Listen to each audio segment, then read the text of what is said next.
Bonjour mesdames et messieurs, notamment je tiens à vous remercier pour l'invitation et vous féliciter et de faire preuve d'une détermination très sympathique dans cette thématique, et cette détermination elle est vraiment nécessaire parce que je me rappelle qu'il y a 2 ans, quand nous avons publié le premier rapport concernant les procédures administratives liées à la construction et le fonctionnement des stations bases. À ce moment-là, dans beaucoup d'institutions, et cette voix était bien faible.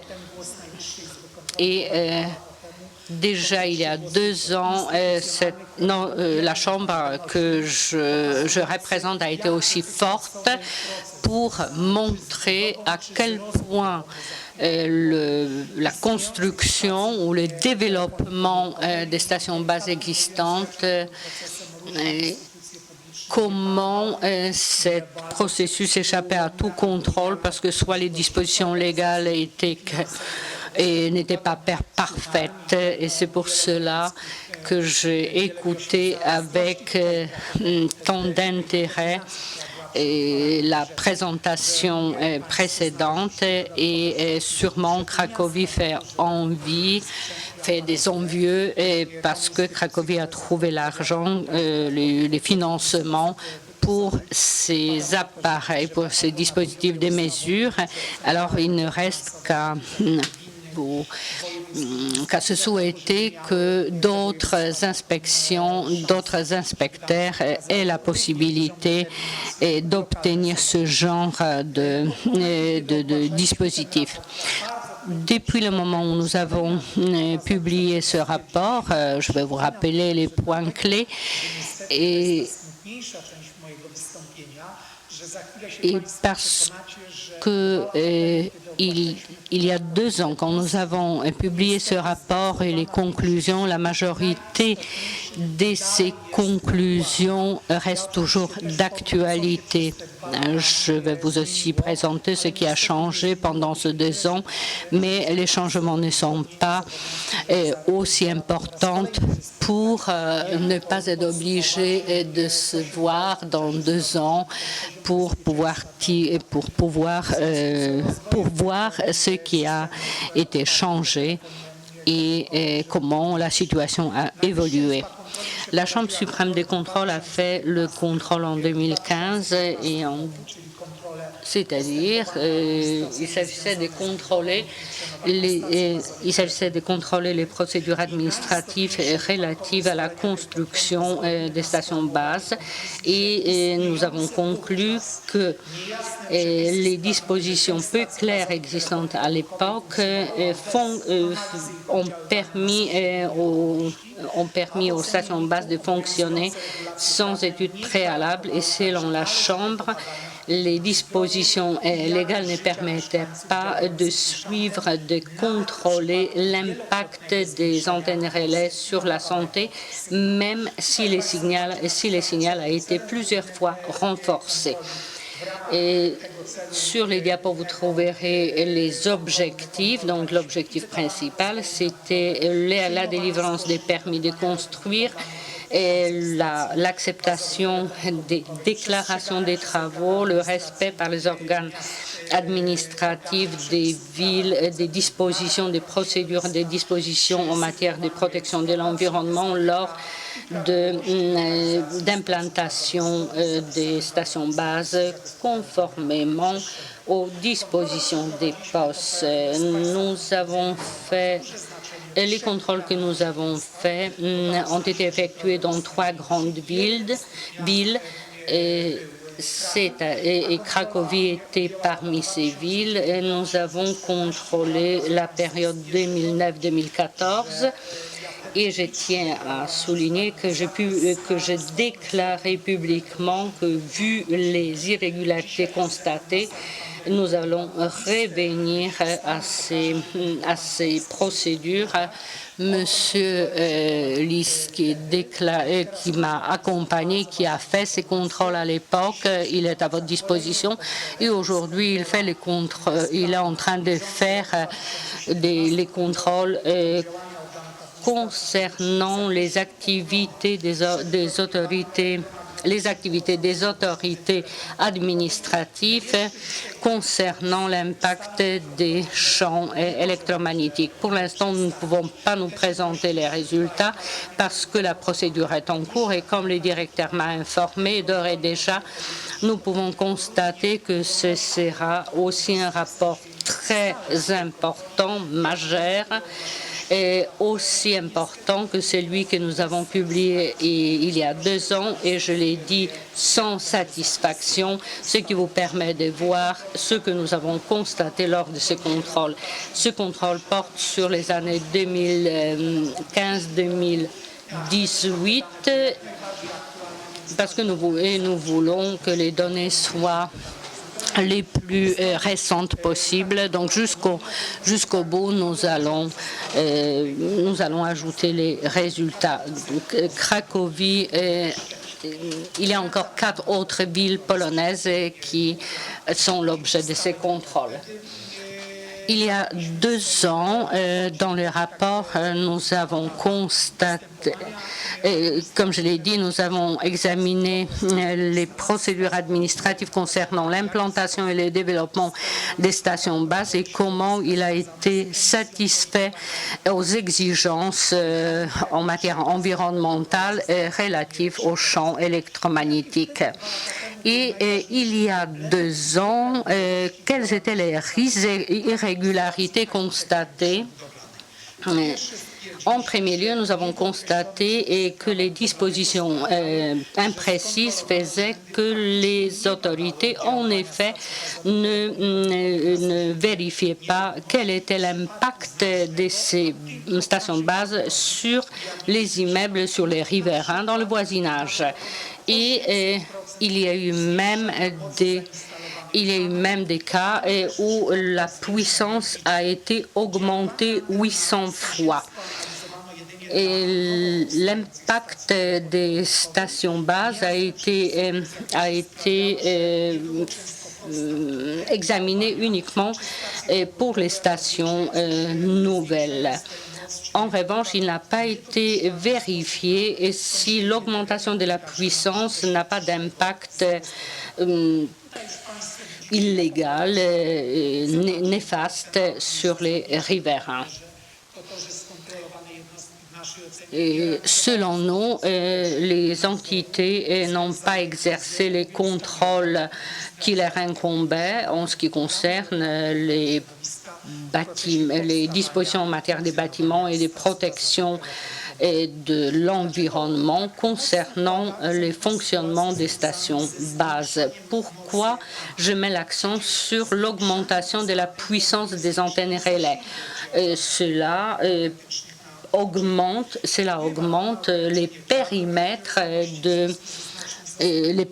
des ondes, mais cela aussi réduit la valeur des bâtiments et est susceptible d'impacter sur la santé des riverains dans le voisinage de SEMA. L'administration n'a pas examiné l'impact des antennes relais sur les bâtiments voisins dans les cas où les mâts n'a pas dépassé 3 mètres. En effet, la hauteur des mâts est une des questions clés à la lumière des dispositions en matière des bâtiments. Et les mâts jusqu'à 3 mètres étaient considérés comme des équipements qui ne nécessitaient pas le permis de construire ni la déclaration des travaux. Et à la fin, je vous dirai quelles dispositions légales sont entrées en vigueur. Mais au fait, ce sont les dispositions qui ne sont pas appliquées. Nous avons les dispositions qui régulent certains domaines, mais la pratique de l'administration laisse beaucoup à désirer. La Chambre suprême de contrôle a pointé l'interprétation non constante des dispositions par différentes juridictions administratives, l'emploi l'application des dispositions simplifiées, il suffisait de faire déclaration des travaux. Selon les dispositions, selon l'avis de la Chambre, cela permettait une marge de libre appréciation et de corruption des administrations.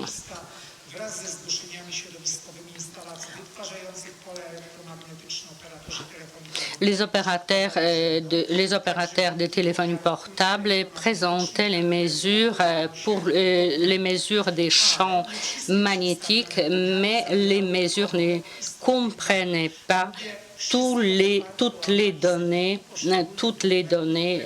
requises. Ce sont les conclusions sur la base des analyses, des déclarations et malheureusement, souvent malgré les défauts de la documentation, à partir de 2011, il n'y a pas eu d'opposition et ni l'opérateur n'a pas été demandé de compléter la documentation. Ainsi, nous avons constaté qu'il y avait des dossiers incomplets concernant l'implantation de la station base et malgré le dossier incomplet, les décisions ont été délivrées et ces décisions étaient positives pour l'investisseur et l'investisseur pouvait bâtir une station base. Étant donné que ce problème impacte sur la qualité de vie, la Chambre demande que soit vérifié si les entreprises qui sont certifiées en effet font les mesures conformément aux exigences. La Chambre en même temps constate qu'il n'y avait pas de disposition légale pertinente qui permettait avec les valeurs admises. Les autorités qui ont été contrôlées n'ont pas été tenues à faire l'étude d'impact sur l'environnement et ainsi en 2007, les systèmes de qualification des stations base de téléphonie portable a été simplifié. Voilà les résultats de ces contrôles dont je parle. En 2007, les dispositions qui sont entrées en vigueur imposaient de faire les analyses uniquement dans l'axe principal et les analyses ainsi ne prenaient pas en considération la répartition des champs magnétiques ni le rayonnement des antennes des autres opérateurs. Ces analyses simplifiées ont été faites conformément aux dispositions légales en vigueur uniquement dans les cas de la construction des stations base et n'ont pas été renouvelées lors du fonctionnement de la station base, même si la puissance a été augmentée à plusieurs reprises par les opérateurs. Et prenons en considération quelle était la situation. L'opérateur, il déposait les dossiers, il parlait de la puissance de l'antenne relais, nonobstant le fait que nous avons vu lors des contrôles, nous avons constaté qu'il y avait des dossiers incomplets. Ainsi, la réponse favorable était exclue et malgré cela, la décision a été positive pour l'investisseur. Ainsi, ensuite, l'investisseur augmentait la puissance des mâts, ce qui échappait à tout contrôle. C'est pour cela que j'ai été très attentif lors de la présentation précédente. Dans la pratique, les institutions qui sont responsables doivent avoir des outils pour pouvoir vérifier comment ces mâts et comment ces stations basses fonctionnent. Sans cette possibilité, sans les mesures, nous n'aurons pas les valeurs fiables concernant les stations bases.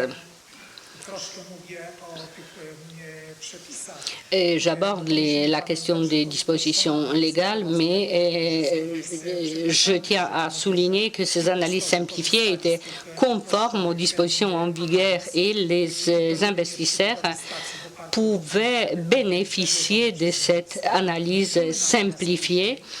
Et plus tard, c'est la documentation, au moment où elle a été étendue, développée, même si la puissance a été plusieurs fois augmentée, les opérateurs n'étaient pas tenus à présenter la documentation. Tout simplement, ils déclaraient qu'ils n'avaient pas besoin d'études d'impact. Nous avons conclu à une initiative législative très rapide pour préciser les conditions d'implantation et de construction des stations bases, notamment du point de vue de la sécurité pour la santé de la population. J'ai aussi demandé à mes collaborateurs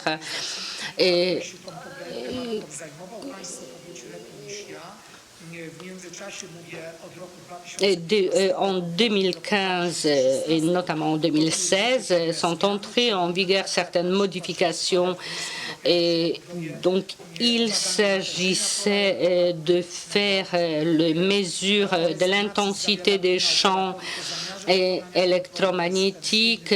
Ensuite, il y a eu l'abandon de la disposition concernant la déclaration de la recherche de l'implantation et la mise en vigueur d'un rapport uniforme des résultats des mesures.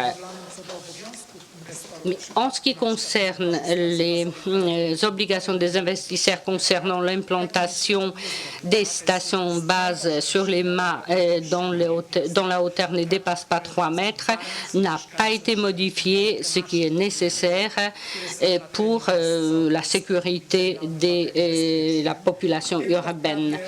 Seulement dans le droit du bâtiment, il a été inscrit que l'opérateur doit faire l'étude d'impact. Et je peux vous dire d'ores et déjà que les opérateurs le font selon les anciens principes et les juristes disent de manière sarcastique que la disposition juridique n'a pas prise comme la greffe qui n'a pas réussi. Dans les cas des mâts supérieurs à 3 mètres, les investisseurs le font après la déclaration des travaux. Donc, il y a un désordre dans les dispositions en matière des bâtiments et des constructions. Comme vous voyez, les conclusions que nous avons tirées il y a 2 ans dans la pratique ne sont pas toujours mises en œuvre et il y a encore beaucoup de choses à faire. Nous aurons ce domaine va augmenter. Il y aura de plus en plus de canaux et le développement civilisationnel ne saurait se faire nonobstant la santé de la population. C'est pour cela que je me réjouis tout particulièrement de cette conférence. Mes collaborateurs ont prêté l'oreille à ce qu'ont dit les experts français. La France est très impliquée dans la lutte en faveur des habitants, en faveur de la protection des habitants, et je suis parfaitement d'accord que les droits, les dispositions légales doivent être claires et protéger la population contre la pollution venant des champs électromagnétiques. Et à l'heure actuelle, toutes les personnes raisonnables savent que ce rayonnement, s'il est en dose trop grande, il est nuisible, notamment pour les enfants, pour les femmes enceintes et pour tous les humains. En concluant, je vous souhaite à vous et à moi-même que non seulement les dispositions légales en Pologne soient faites de manière à ce que nous soyons sûrs que les législateurs aient soucieux non seulement du développement des stations de base, mais aussi qu'il prend soin de la santé et de la vie des citoyens. Je vous souhaite aussi à ce que les bonnes dispositions légales soient bien appliquées dans la pratique, que les institutions qui en sont responsables disposent des budgets proportionnels à l'échelle des défis et que nous ayons tous les sentiments que nous avons réussi à obtenir un développement durable en Pologne en la matière. Il ne s'agit pas de combattre le développement, le progrès de la civilisation. Et nous tous, dans cette salle, nous voulons que ce progrès va de pair avec la protection de la santé et du bien-être des habitants. Et nous sommes à votre service. Et je pense... merci de votre attention et c'est une diapo pertinente pour clore.